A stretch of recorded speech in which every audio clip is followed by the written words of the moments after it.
Well, today in Arizona, a 77-year-old man took his first free step, his first free breath in 38 years. Of course, people leave prison every day in this country, but what makes this moment extraordinary are the twists and turns that preceded it, the double homicide, the ex-wife's accusations, the desperate decades spent trying to prove innocence. ABC's Dan Harris has been following this story for years and brings us the very latest in this Nightline Investigates. You are looking at Bill Macumber's first breaths of freedom after serving 38 years for a double murder he says he did not commit. It's a big day, it's family day. This scene, the culmination of an astonishingly nasty fight between Macumber and two powerful women, his ex-wife and also the governor of Arizona. Late today at his first news conference, Macumber cried when talking about the lawyers who fought to get him out. Excuse the emotion, but I'm here because of all these people. So I wouldn't be here without them.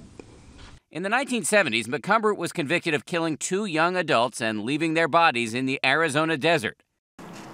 We first started covering this story in 2010 when we met Bill Macumber's son, Ron, who had been raised to believe his dad was a monster.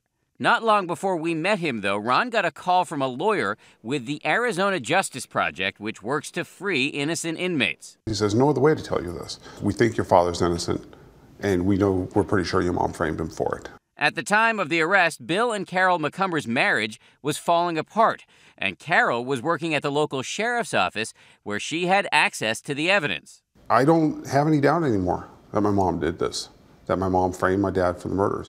Did you frame your husband? No, absolutely not. Back in 2010, we managed to track down Ron's mother, Carol Kempfert, at her home in Olympia, Washington. I didn't wake up one morning and say, oh, gee, I think I'll go frame my husband today. And I passed 4 polygraphs, and I'll be happy to take another. But I did not tamper with any evidence. The notion that your son would say that you're capable of acting in such a diabolical fashion, that's kind of, it's a damning statement. Ron, oh boy, I don't know if I want to get into this. Ron always has been a follower. You saying he's gullible? Critical thinking is not one of Ron's better skills. What can I say? And if anyone was ever made for Bill to mold and manipulate, it'd be Ron. Let's say I am gullible, and my father is manipulating me. Please explain to me how he's manipulating the Arizona Justice Project and everybody else who believes in his innocence and is fighting to get him out. There was another group that believed Bill Macumber's story, the Arizona Clemency Board, which, in a rare move, unanimously recommended his sentence be commuted, saying, quote, an injustice has been done in Mr. Macumber's case.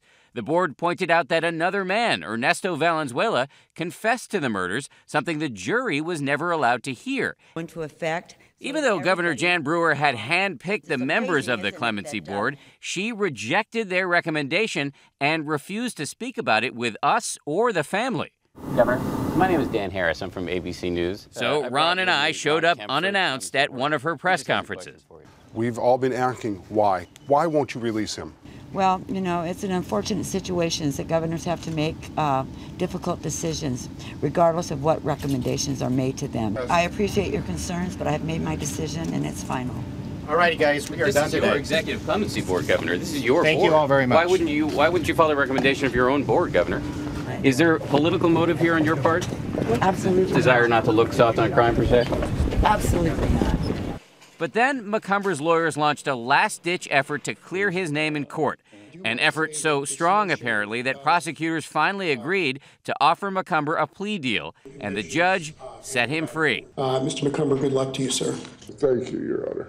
At his news conference today, Macumber marveled at how the outside world had so utterly changed and talked about his first hours of freedom. I allowed myself 1 beer. After 38 years, I was a little bit hesitant to go beyond that point. We just hugged each other. There was nothing to say. This is what we've been, I can't say it enough. This is what we've been waiting for so long.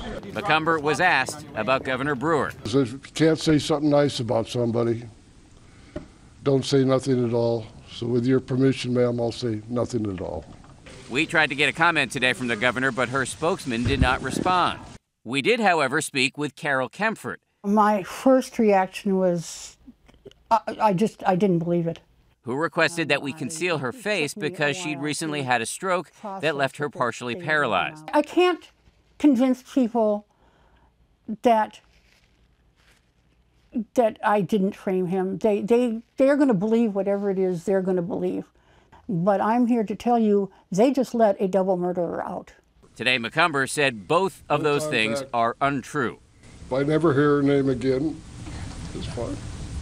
At 77 and in failing health, it is unclear how much time he has left.